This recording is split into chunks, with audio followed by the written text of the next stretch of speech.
Today's podcast is brought to you by Progresso Talent Partners, who for more than 25 years have successfully delivered interim and permanent leadership talent to transform businesses. To hire the talent you need to enable your business to thrive, visit www.progressotalent.com today.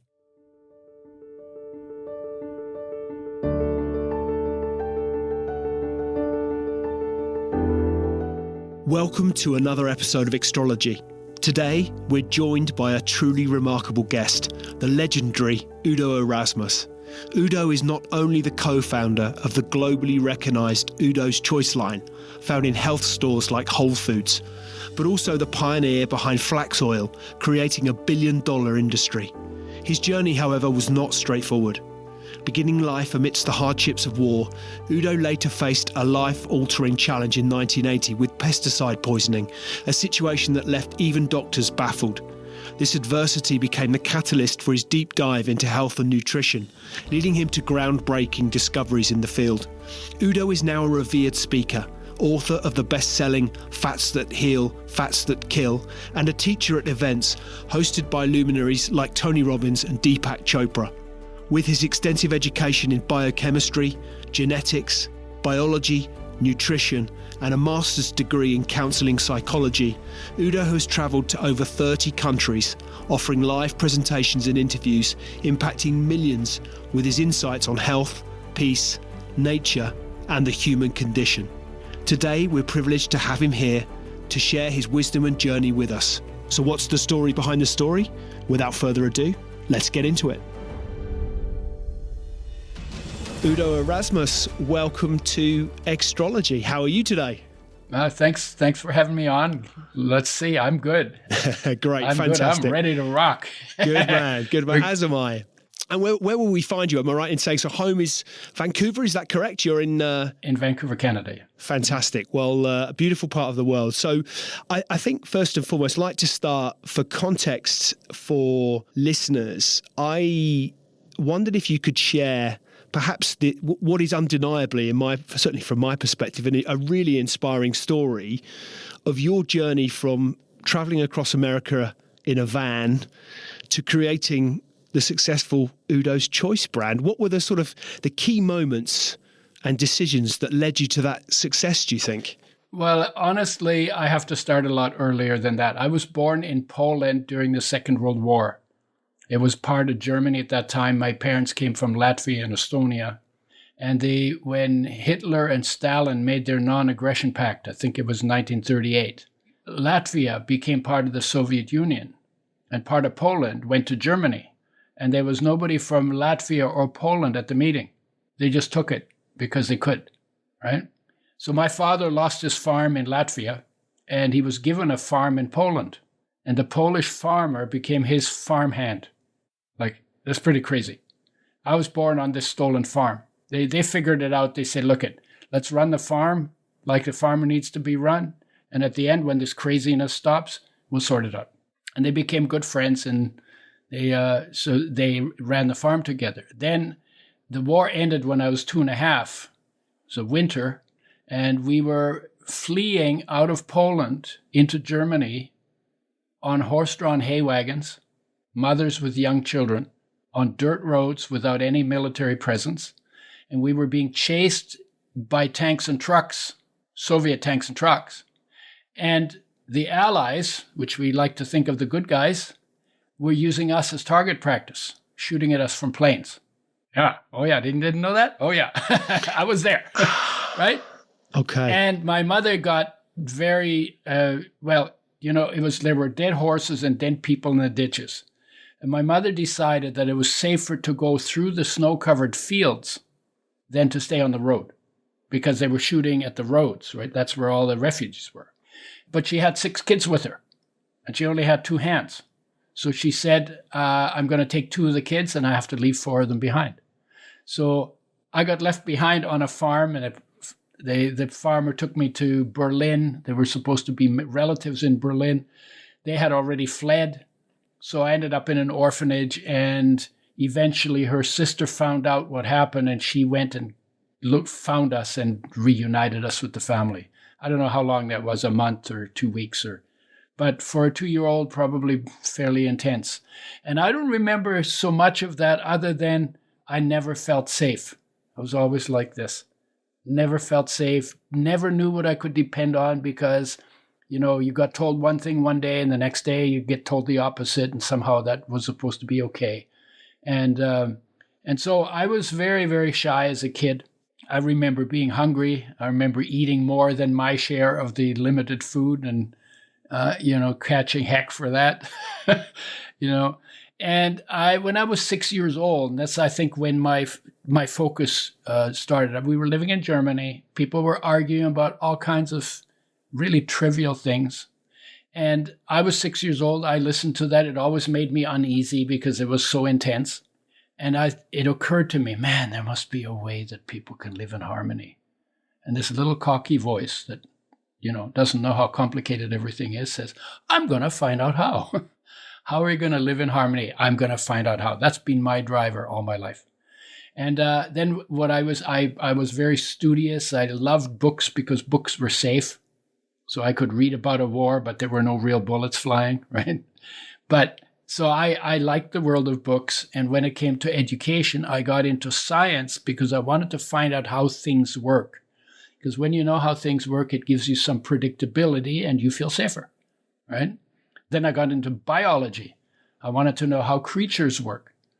Then I got into psychology, how thinking works. Then I got into medicine because I wanted to know what health is. Only learned about disease, went back into biochemistry and genetics, and realized you actually learn about health in nature by studying nature more than by studying disease, right? Because health is about when everything's working properly, and that's what you study in biology, but nobody calls it health. Anyway, so I left university and I was still looking for stuff. And so I spent some time checking out psychedelics. And when I was 22, 1964, I had an LSD experience. And I laughed and cried. The tears were running down my cheeks. I was rolling on the floor, listening to Mozart and laughing in time with Mozart music.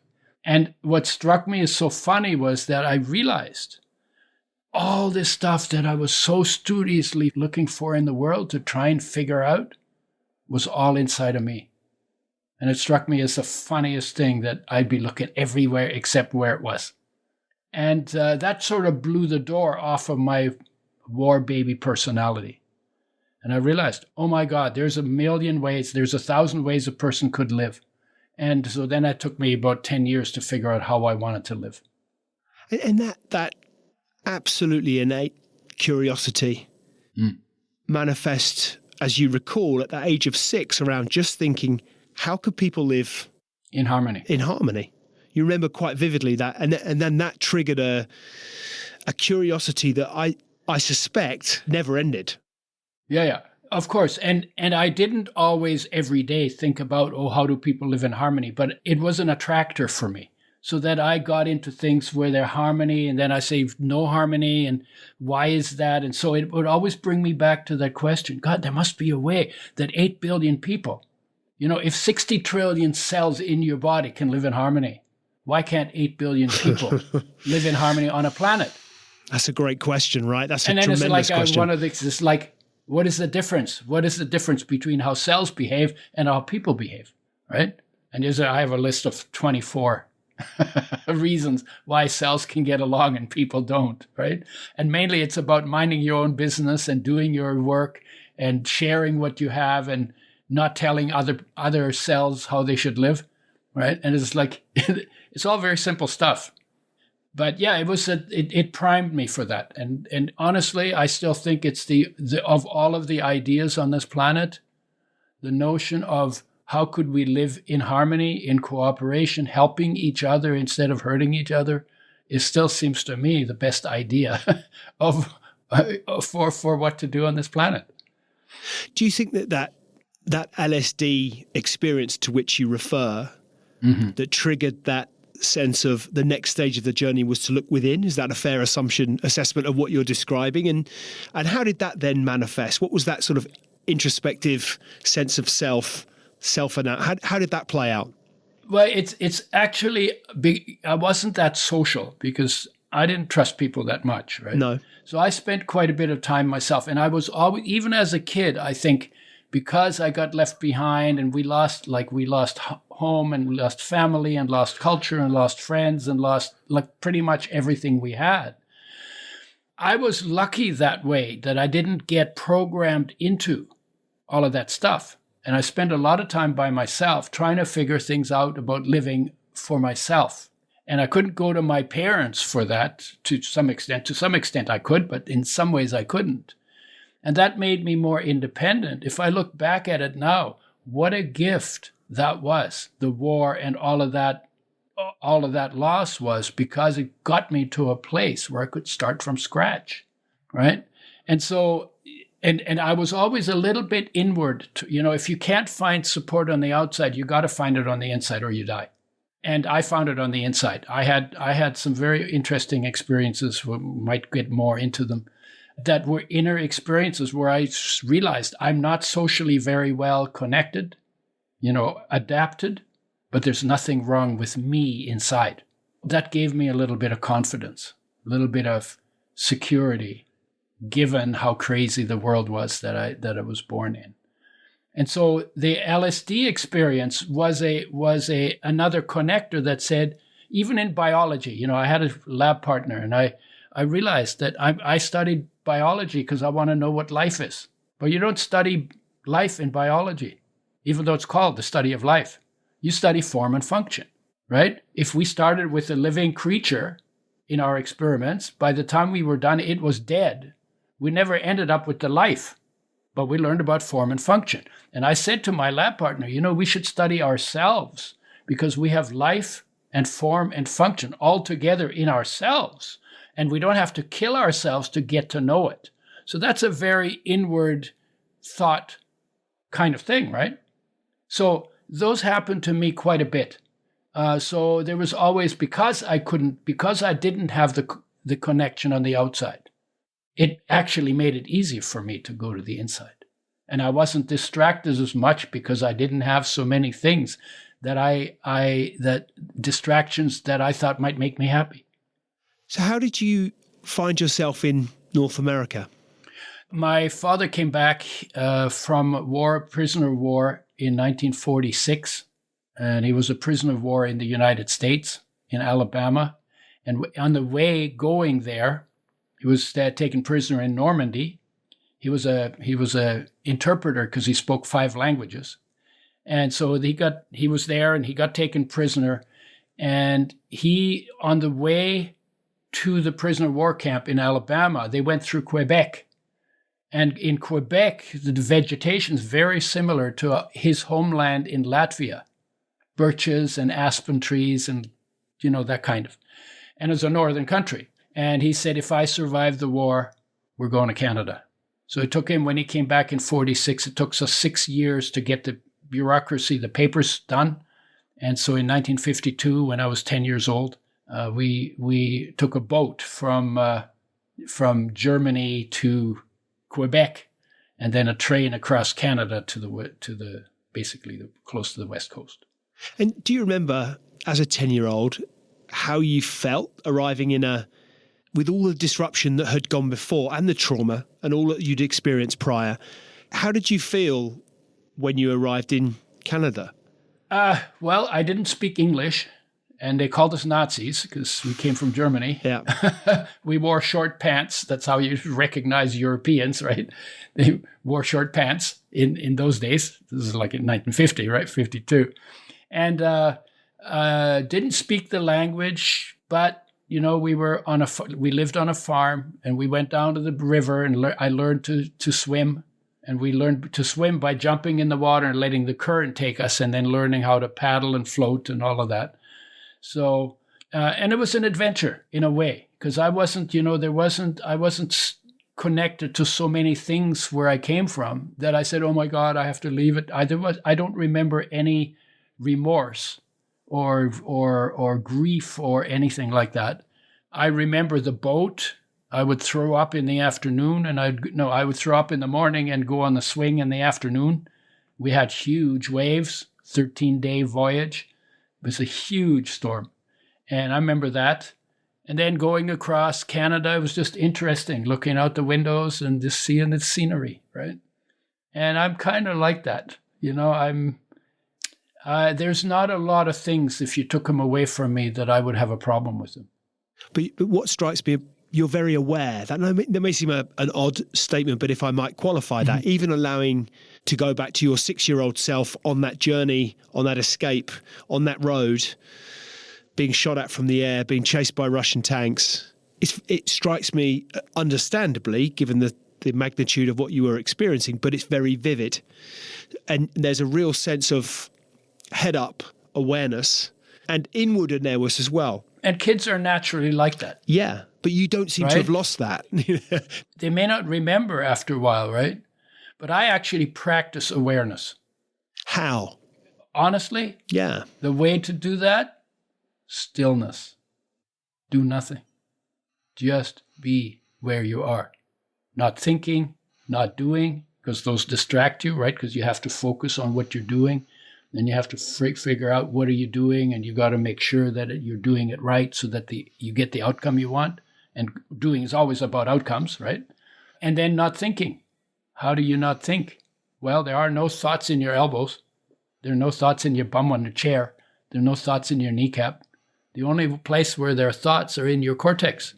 So get your focus out of your cortex and focus anywhere else. And then the thoughts will still be there, but you won't be focused on them. And then you'll be focused on what else you're going to be focused on. What does it feel like to be alive? Listen to the stillness. How quiet, how still is it? How deep into it can you go? How long can you stay there? Right? And then breathe lightly, slowly. What does it feel like? What does it look like? What does it sound like? What does it taste like? See, in that process, you get to know yourself. Do you think, it's a broad sweeping generalization as to the state of the 8 billion of us on this mortal coil, but do you think we've lost that art of stillness, that we attribute value to the doing and the outcomes and stuff? We're constant busy lives. People are always, it's almost become a virtue as to how busy we might be. We've lost this art of stillness. Of course.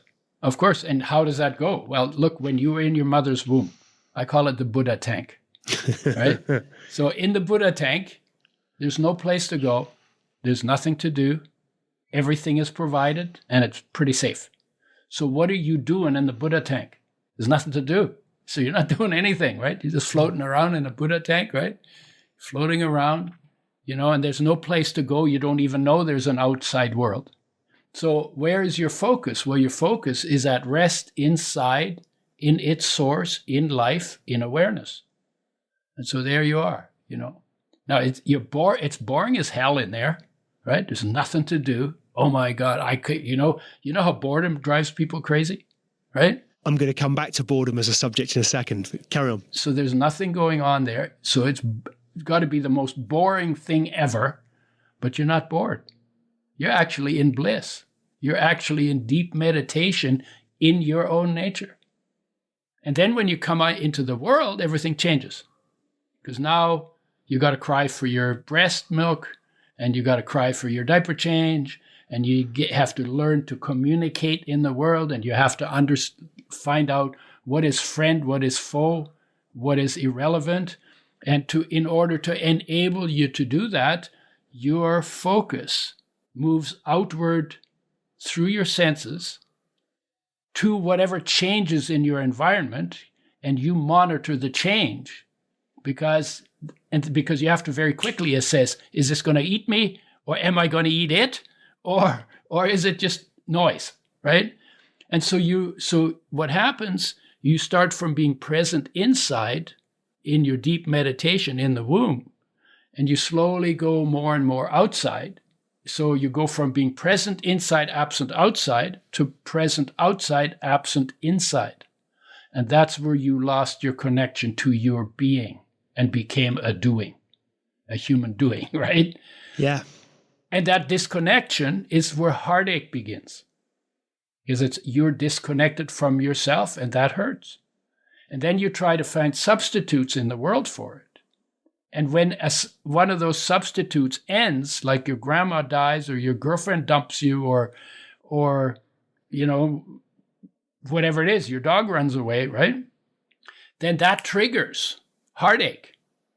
And you call it blues or loneliness or longing or sadness or sorrow or grief or restlessness, emptiness, striving, hoping, praying, wishing, needing. Like all those are names for heartache. And it's triggered by whatever it is you've hooked yourself onto that changes. And when it changes, when it ends, you get that feeling of loss and you feel it here. And there's all kinds of things that set off the same feeling here. And actually the trigger is not the cause of heartache. The trigger is the trigger. The cause of heartache is your normal, natural, necessary disconnection from yourself in getting to know how to survive in the world.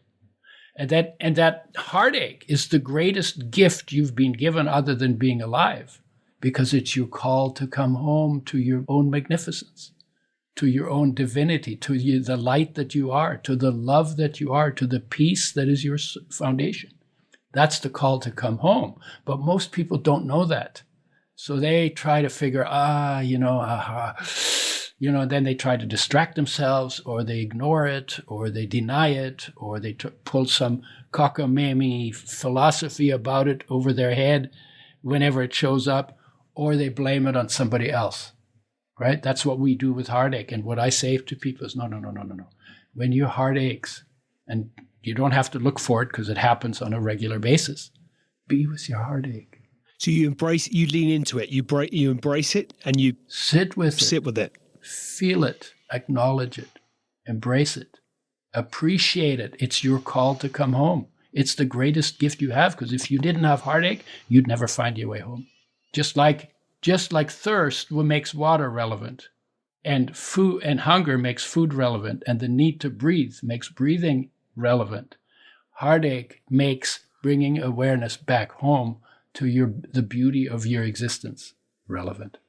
Some people call it the thirst of the heart to feel fulfilled. It's the driving force of every human being. That's what drives all the things we do in the world, our disconnection from ourselves.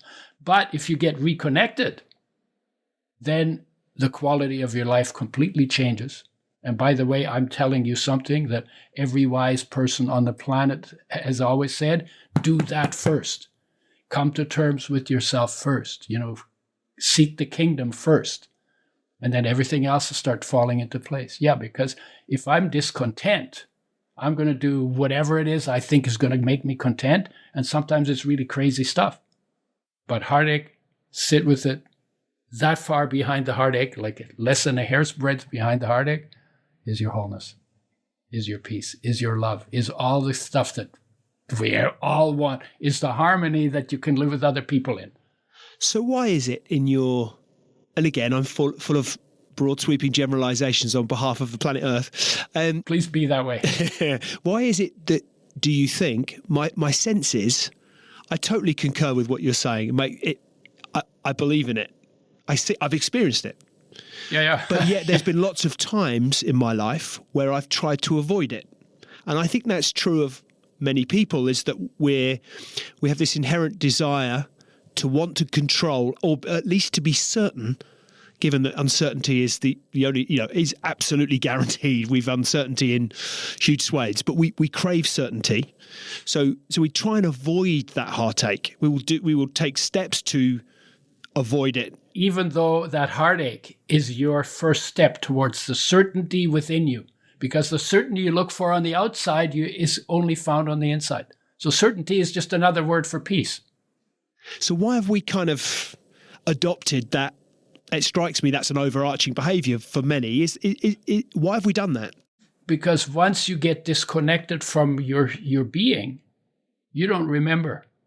And there aren't too many wise people to remind you, which is why there are masters, why there were masters, why there have always been masters who made that the topic of conversation, to help people find their way back home so they could live in harmony with themselves, connected with themselves, and in harmony in the world, right? But there's no culture that systematically teaches that part of biology, because that's biology, right? It's human biology. Heartache is human biology, or human psychology, you could say too. Yeah. But we don't teach that. There's nothing in my education. I did 8 years of science, biosciences, then psychology, then medicine. There was not a single course in any of that taught me about what is heartache and how do I deal with it. And is that because the science, there isn't I'm trying to think, not necessarily the measurable evidence to support that hypothesis? Is that no, there is measurable evidence, right? But it's your evidence. My neighbor can't measure my heartache. My neighbor can't measure my peace. So that you have to be a scientist. Science just means knowledge. Knowledge comes from observation, right? So you can observe your state of being, or the pain you have in your body, or what it feels like to be alive. You can observe that for yourself, but you can't prove it to your neighbor. Maybe that's a better word. It's the proof bit. Yeah. Yeah. So what you're saying is science tends to do stuff on the outside and tends to shy away from going inside. My philosophy of science professor, I had this argument with him. He said, you can't be subjective about yourself. And I was like, I say, I don't think that's true. I think you can be objective about yourself. You can't be objective about subjective, right? But you go to the doctor, you have a pain in your knee. So he says, so why are you here? I got a pain in my knee. You just gave him something objective about your subjective state. Then he says, why is it the front or the back? Oh, it's in the back. Okay, when I push on it like this, does it hurt more or less? Or does it, So you're actually reporting to him your subjective symptoms. And you have to do that to enable him to make a diagnosis. And then from what he knows, and he says, well, you probably have, maybe one of these tendons is broken or bone is broken or something's going on, right? So you have to be, so when my professor said you can't be objective about subjective, I said, I don't think that's right. So I said to him, so well, what is objectivity? He said, well, it's an attitude, right? It's an attitude. I said, okay, can you learn that attitude? And he says, yeah, of course. We teach that to science students all the time, every year. I said, well, if you've learned it and it's an attitude, then you should be able to take that attitude, go this way with the attitude, but also go this way with the attitude because you learned the attitude. And it would drive him nuts because he couldn't argue with me, and he had said it himself. It's, you teach it, and it's an attitude. But he wasn't willing to accept that you could study yourself scientifically with the very same scientific attitude or the ability to observe without agenda that he was applying to the outside world. And he just couldn't, it drove him nuts. And of course, I loved it. I was a little cocky kid. One of the things you talk of the you in business, as I read, and you emphasize the importance, and this reflects on the inner awareness that we've been discussing. You emphasize the importance of that inner awareness over business tactics. Can you elaborate on why focusing on the you in business is crucial for success? Sure. Okay, so I'll give you an example. If I'm feeling peace because I'm present fully inside where that peace exists, right? Then I look at the world and I say, oh my God, peace is everywhere. The peace is in the space between the fluttering leaves on the trees, right? Peace is everywhere, everywhere. But I don't know that until I connect to to access peace in the core of my own being. Then I see it everywhere. Okay, what if I'm angry? If I'm angry, I see enemies, right? And if I'm afraid, I'll see danger. And I'll create danger where there is none, and I'll create enemies where there are none just because of my attitude, my mindset, my emotional state, or my state of being, right? So now I'm a guy who owns a company, okay? If I'm angry, I'll take it out on my employees.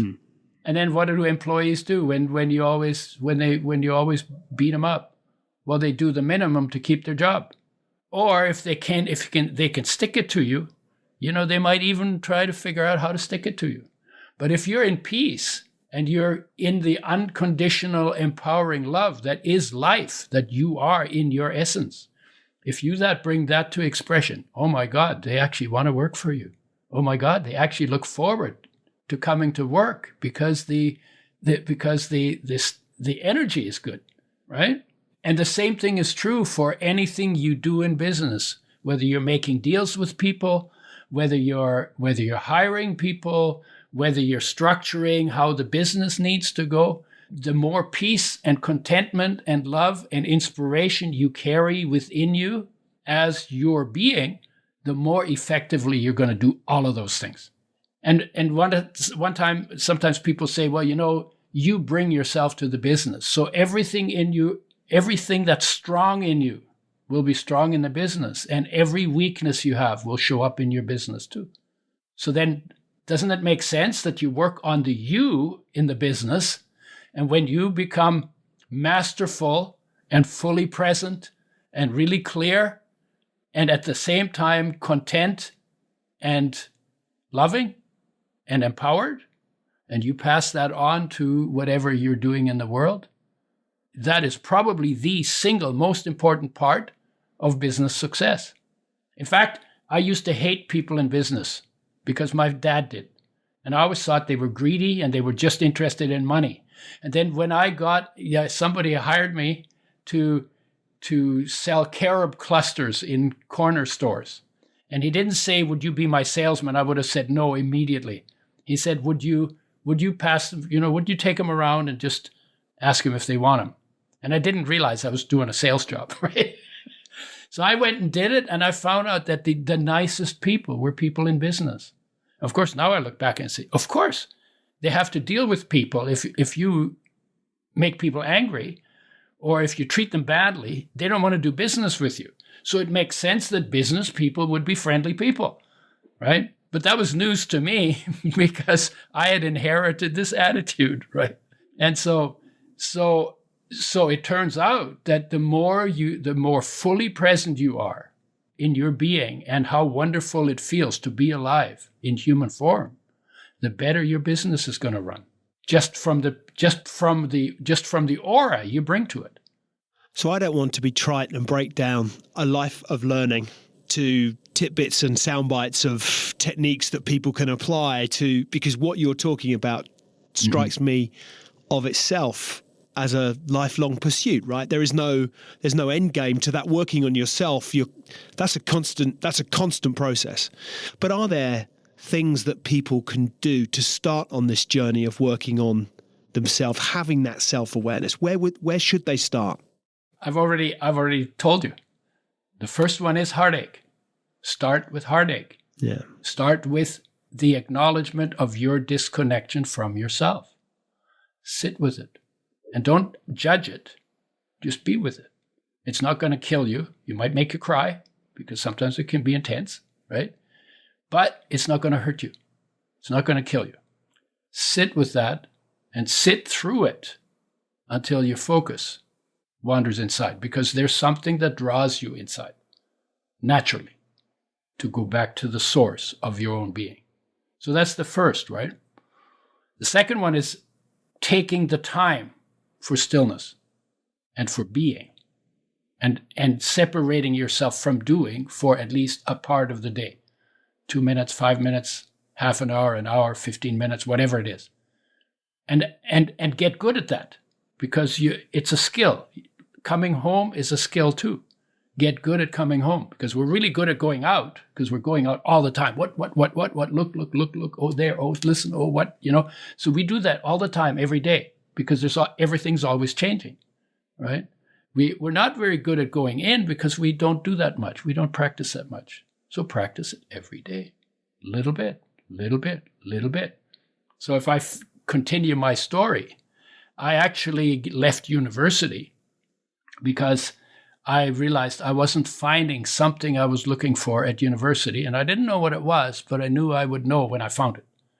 So I got into the New Testament, because, if you're looking for a model, who? Well, you can look at the business moguls, you can look at the political people, you can look at your parents, you can look at the masters, and of all the people that I thought might be the best models, to me it was those guys. Buddha, Krishna, Christ, Socrates, maybe he was in that league somewhere. So anyway, so I wanted to know, and I asked a question. The question was, I want to know what Jesus felt that made him say what he said, do what he did, live like he did, and why. And that was apparently the reason why we're still talking about him 2,000 years after he's gone. Good point. Right? Nobody remembers my grandfather, right? So I thought, I want to know what he felt. I want to have the experience he had of himself, out of which that was an expression. His life was an expression. And nobody ever said that I couldn't do that. So I got into doing that and putting things in the New Testament to the test, called the red letter edition, where everything Jesus says is in red ink and everything else is in black ink. I wanted the red ink. I wanted to get as close as I could 2,000 years later, right? And then I got in with a group of Christians, and I thought we were all trying to figure it out like I was, and we would share stories, and we'd have an incredible evening together where people shared their personal stories of their search for the divine, whatever it was, and we would all leave that meeting enriched. So I went into their coffee house that they invited us to, and I sat down, and this guy stooped in next to me, and I just looked him in the eyes, and I said to him, it must be possible to see God and live. Because when we were kids, we were told, if you see God, you die. And I'm thinking, well, let's see, he loves me unconditionally. He makes me breathe when I'm sleeping. He takes care of everything. And then I look at him and he kills me. It's like, there's something wrong with that picture, right? So I said that to him, and apparently he didn't, he had a different view. So he jumped out of his chair and his arms were flying around in the air. And at the top of his lungs, he yelled, "You're from the devil! You're from the Antichrist! Get out!" So I go slinking out of there, and I'm standing on the sidewalk in the dark, right? And I say, shit, I haven't seen God. So maybe I'm asking a question I'm not supposed to ask. How do I know what God would be, what limitations God would put on me asking questions? I didn't know. I just didn't know.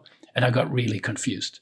And sometimes when you get really confused and get really desperate, you become really sincere.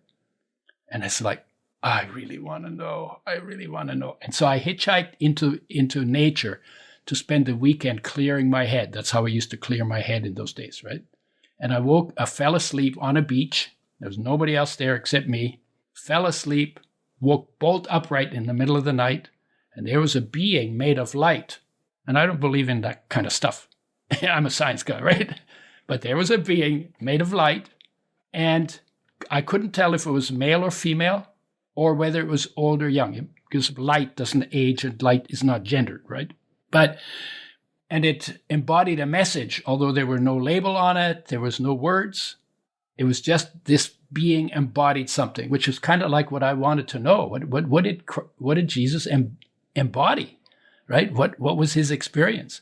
And I could put words to that embodiment. And the words were, I am come not to judge, but to love. I am come not to judge, but to love. And my desperation evaporated instantly. I have never had a question of what was the essence of the message of that master or any of the other masters. That was always the message. Because, if I say to you, by the way, whose body is that? What would you say to me? Well, my instant reaction is mine. It's my body. Yeah. So most people would say that unless they get very spiritual and very, very conceptual about it. Okay, so you say it's my body. You know what? You just busted yourself because you've just told me that you're not the body. It's my body. You said you own the body. That's what you've just told me. This is my body. I own this body. So then my question to you is, well, who are you as owner of the body? Who owns your body? So who are you? So it's like, who are you, right? The question, who are you? Well, life it's the owns big question. The body. Yeah, and life owns the body. You are life. In your essential being, you are life, right? This is your body's life's body, just like my body is life's body, right? Now, what is life? Well, if you look at it, first of all, life loves your body and empowers your body unconditionally. 24/7, 365, lifelong, never takes time off, never goes on strike, never beats you. If you say, I hate my life, it doesn't beat you up. It just continues to love you and feed you and take care of your body, right? So there you are. Your essence is unconditional, empowering love. And what is that love? Well, it's actually solar energy. Sun shines on the earth. Yep. It's filtered through 93 million miles of space, then filtered through the atmosphere, and a fraction of solar energy filtered through plants gets stored in the bonds between atoms to make molecules. You eat those molecules, and in your cells, those bonds get broken, and the solar energy is released. That fraction of solar energy is released, and now you call it life.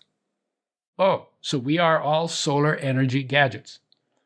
Fancy ones. Fancy solar energy gadgets. That's also true for all the animals, and it's also true for all the plants, right? If you then go subjective into the space your body occupies, and you observe, you look at, listen to, feel, and taste that energy, you are tasting your own individual essence. And you do feel it as unconditional, empowering love. And it weighs nothing, and it runs everything, and it never gets sick and never dies. Right? So something in you is formless and indestructible. Right? And if you go into it deep enough, you discover that life is Christ, is solar energy. And what the masters did, they took it seriously. They sat down. They did their stillness practice.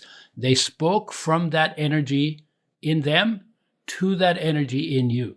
And if you were interested when they were alive in pursuing that kind of a path, they taught you some way to sit still, to point out to you that that's important if you want to get to know yourself, like know thyself, like Socrates, right? You want to get to know yourself, you need to sit still and do that first, because everything else will start falling into place when you're actually present in your space. Now, they didn't say it in those words, but that's basically what they said. So you have solar energy is life, is the master within you. And that same master, that is life, that is solar energy, runs every human being alive on this planet, no matter what their race, their gender, their age, their culture, their religion, their politics, or any of that is. Because we're talking biology, we're talking about common biology, and the master is the highest common denominator among human beings. And when you are in that contentment and that unconditional love, and you feel it, oh my God, I can live in harmony with everybody else. Ta-da! So how do we get that message? Because to your point, one of the things that you said right at the beginning really reflect is how do I, and I'm not now trying to put words in your mouth, but the basic premise as I understood of what you described was how all these cells that sit within us work in harmony. And the thing that struck me about that is, well, they've all a vested interest in that harmony to survive and perpetuate this thing we call life. So then it made me think, right, okay, so actually, arguably, you could apply that same principle to human beings. We all have a vested interest in getting along harmoniously to thrive, not just to survive, but to thrive.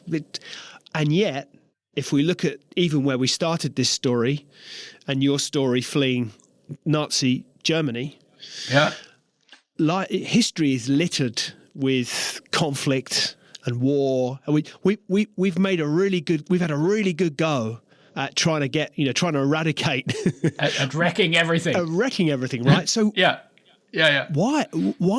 It just doesn't make any sense to me. Yeah. Okay. So yes, we have something riding on all being able to live together in harmony in the world. We have something riding on it. Survival is what we have riding on it. And we're toying with destroying everything. So the reason why cells can do it and we don't seem to is because cells don't have a mind that can pretend to separate itself from life. Like we have a mind and thoughts, and most of our thoughts are unnecessary. Our cosmologies, our philosophies, our religious concepts, like all of that stuff is not helpful to reality because reality is simpler than that. You know, you're hungry, you eat. You're thirsty, you drink. You need to breathe, you take a breath. You need to go to the bathroom, you go to the bathroom. Sex is even simpler than that, right? If you don't have to wade through all the mental stuff, right? And the thirst of the heart to fulfill that is also simple because you actually do nothing to fulfill it. Right? That's the hardest thing to do, right? Because we're so into our head trips. And then we have all these symbols and, money and all of that stuff. Like no creature needs money except human beings. So we invented that, and then that becomes distraction. So it's the mind that gets in the way. It's the thoughts we have that are not in line with the needs of the moment, of the reality, is what gets in the way. And then you say, well, there are people who are not getting food, but you're throwing your food, half of your food away because you have so much that you can, right? And then we don't create a system that makes sure that everybody gets to eat, that everybody gets to drink, that everybody gets to be healthy, that everybody's basic needs are taken care of. Because we do all these other things that are like mental indulgences, you could say, right? And those take our time that we could spend helping by just indulging instead. And we're wired for living in harmony in every place except the surface of our cortex where all the thoughts are. Was there a point from your experience and your knowledge, your understanding, your study, whereby we noticeably started to kind of get inside our own heads? The thing that strikes me about the brain is that the brain is a wonderful storyteller. So it creates these narratives and stories inside our heads as to how it wants to position us in the world, or how we want to perceive ourselves. So we're all playing a role of our own. We're all in our own story. Yep. The brain creates that narrative. Is there biological, if that's the right term for it, but is there scientific evidence that would suggest that there was a time where that wasn't really necessary, but that it strikes me we're getting ever more into our heads and ever less into our bodies? Is that? No. Was there a time when that wasn't necessary? Yes, when you were in your mother's womb. Back to the womb again, right? We're back to the womb and then you started developing your mind. So the neural pathway started firing this stuff off, and then you came into a culture and they laid that on you. And then you came into a particular family with a certain kind of family neurosis. So that got put on you. And there wasn't anybody in that environment who had found their way back to themselves and was able to talk from that place and help you not just memorize the words, but have you find that place within yourself again. Find your way back to your pre-birth Buddha tank state, right? And that state is already inside. Is still inside of everybody. Our focus is not there. So all we need to do is bring the focus to that place inside of us that has always been filled with unconditional empowering love and founded on peace and inspired and purposeful and wanting to help. When we find that place as an experience within ourselves, not in words, but as an experience, all of a sudden I say, wow, I'm taken care of. If I don't feel taken care of, I know where to go to feel cared for. So, okay, what should I do with my life? Oh, yeah, there's nothing left to do except to help where I can, in whatever way I can. And the more fully present I am in my being, the more talents I have that I can help with, right? And then it's like, how can I help? What needs to be done? And how can I make the biggest splash for good that's possible in the time that I have. So then it's not, what does my boss want? Because life is the boss now, right? Not some guy who hasn't developed himself to much extent and is just into whatever he's into. Nothing wrong with any of that. But it's unfortunate that people miss how grand being made out of dust, water, and air we are, right? Dust, water, and air gets organized in a way that we can have the human experience. But we only get it for 100 years if we're lucky. Yeah. And we didn't exist for billions of years before that, and we won't exist for billions of years after that. Why aren't we fully present in this incredible gift that we have, that we are, and be fully present in it, because it's a gift nobody else can enjoy. And if we don't enjoy it, it's a wasted gift. You developed an 8-step process called Total Sexy Health, as I understand it. It's considering all elements of whole health. So could you explain the concept and its importance in achieving that overall well-being? Yeah. So Total Sexy Health, it comes out of thinking. It's like I worked with oils and I worked with enzymes, probiotics, digestion, greens. And then I was saying, what else affects health? And the answer came back is everything affects health. So you actually, if you want to do total health, you got to give everything its due. So then I was like, okay, well, what is everything? Okay, well, there's awareness at the foundation. So you got to give peace its due. And peace is really good for health, by the way, right? Then inside of that peace is your unconditional empowering love called life. That obviously, feeling cared for, is outside of the realm of stress, right? When you feel cared for, that's good for health. Inspired purpose is the shine of life into the world. Oh, well, that's good for health, because when people don't know what to do with their life, they often get anxious because they see all the, oh my God, what, right? They see the darkness encroaching, or they get paranoid or whatever, right? But if you actually are focused on something that gives meaning to your life, that has purpose, that comes from love, that's really good for health too. And now you're feeling, oh my God, this is so good. I want to be here for as long as I can, because it's so good, right? I mean, if people get bummed out enough, they sometimes will destroy their body, right? But if you're just like in love with how incredible it is to be a human being, okay, well, what do I need to do to make that go as long as possible? Well, you got to eat in line with nature, and you got to live in line with nature. It's mostly fresh, whole, raw, organic, probably in that direction. More plant-based, because there's good research on all of that. And you need to do something that's active, because your body's made from food, water, and air, but it's made for activity. And if there's nothing to do, you don't need a body. So between your peace and doing nothing and doing a bunch of stuff, you always got to give both their due. So then the next one is survival smarts, the protective mind. That's about reproduction and protection. And that's based on if you're present in what is indestructible in you, that's where your courage comes from, because something in me cannot be destroyed. And then skills for dealing with the crises. So that's number 5. Number 6 is social group. You want to pick social groups that empower you, that don't beat you up, and that you don't have to give up your uniqueness in order to comply, right? So that's the difference between a good group and a bad group. And socially, you want to surround yourself with people that are open to encouragement and that are open to encouraging, right? You to become more of yourself. So that's social. Then there's the natural environment. Well, you want that clean and not polluted, and all of that. And every animal eats fresh, whole, raw, organic, in season, locally grown, hand to mouth. That's really fresh.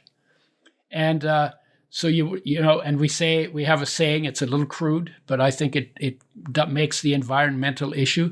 If you shit in your nest, you will nest in your shit.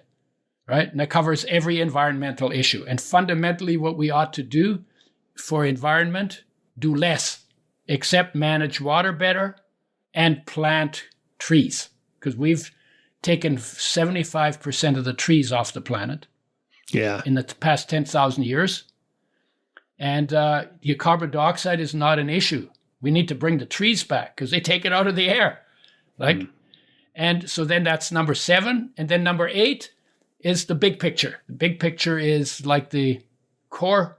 Basically, you have a temporary existence in a limited body in an infinite universe. And to be comfortable that all of that's okay. Those are the 8.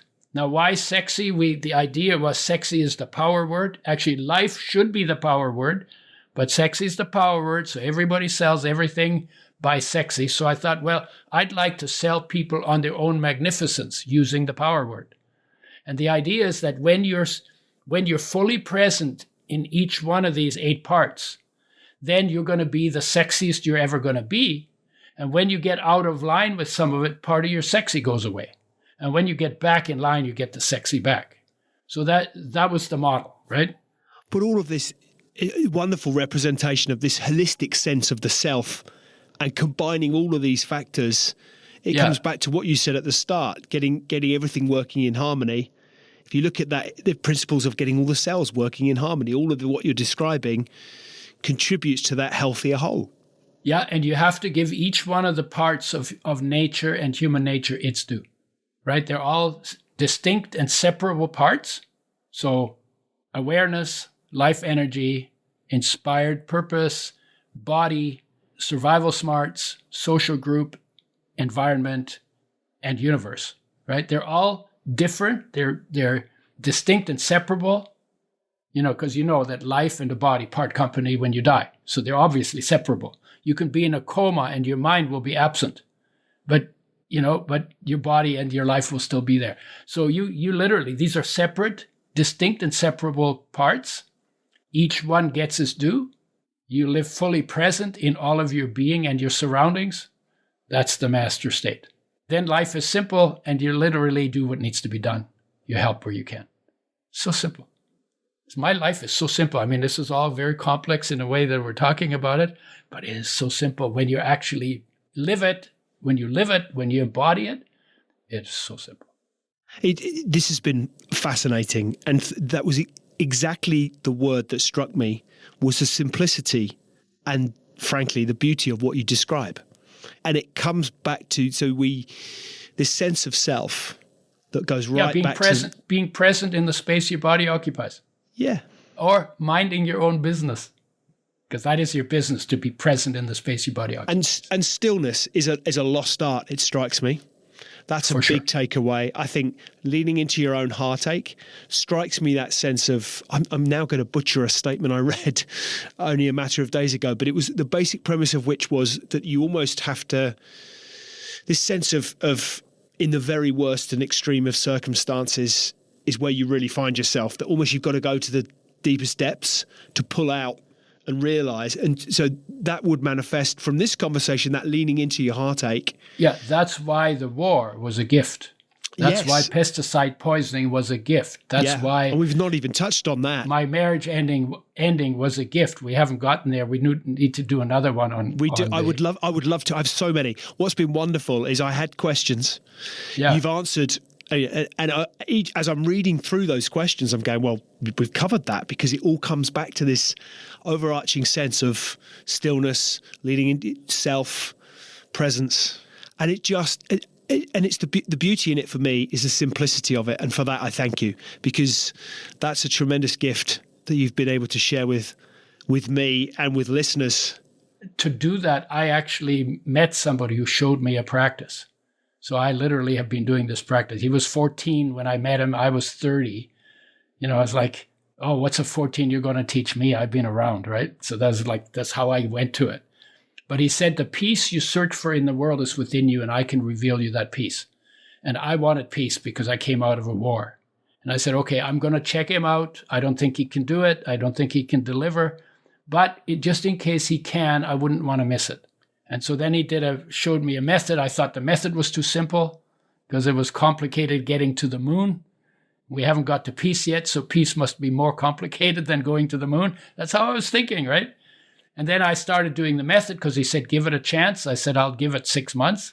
And I noticed that if I did the practice, I was in arguments with my ex every day, just all the time. I'd just say one thing. She'd take the opposite view and we'd get into it.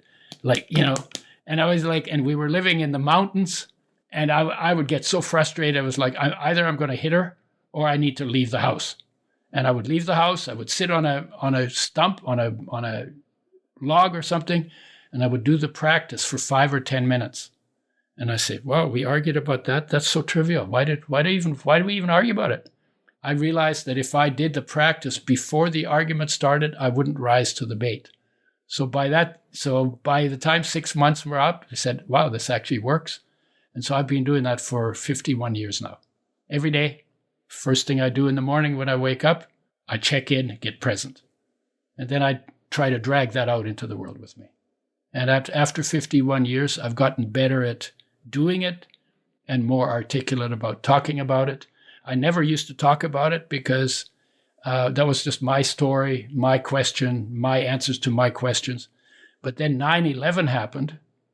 And 9/11, my take home was, discontent people will always spread discontent.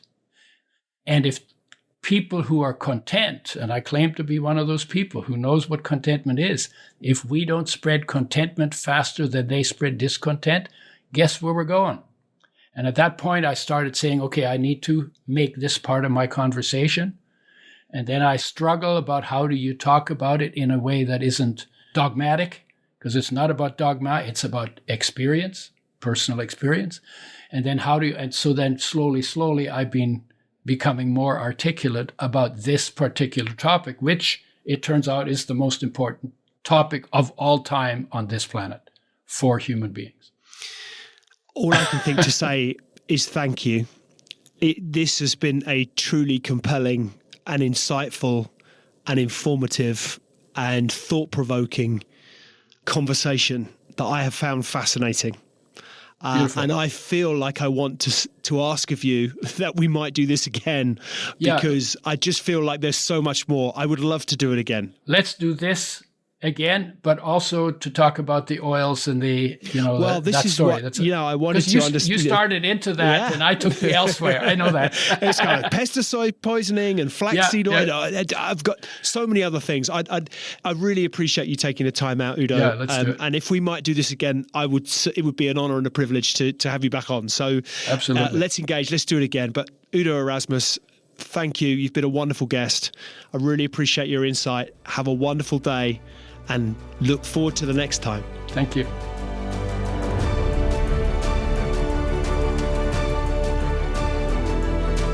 Hi, ladies and gentlemen. Thank you for listening to today's Extrology podcast. I really appreciate your audience and ears. If you've enjoyed it, then why not hop onto iTunes and give us a review? I'd really appreciate anything that you might have to say. Any feedback always gratefully received, and look forward to hosting you next time. See you soon.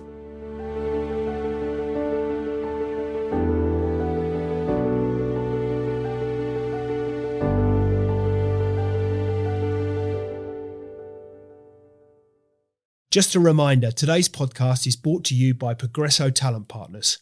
Visit www.progressotalent.com today for more information.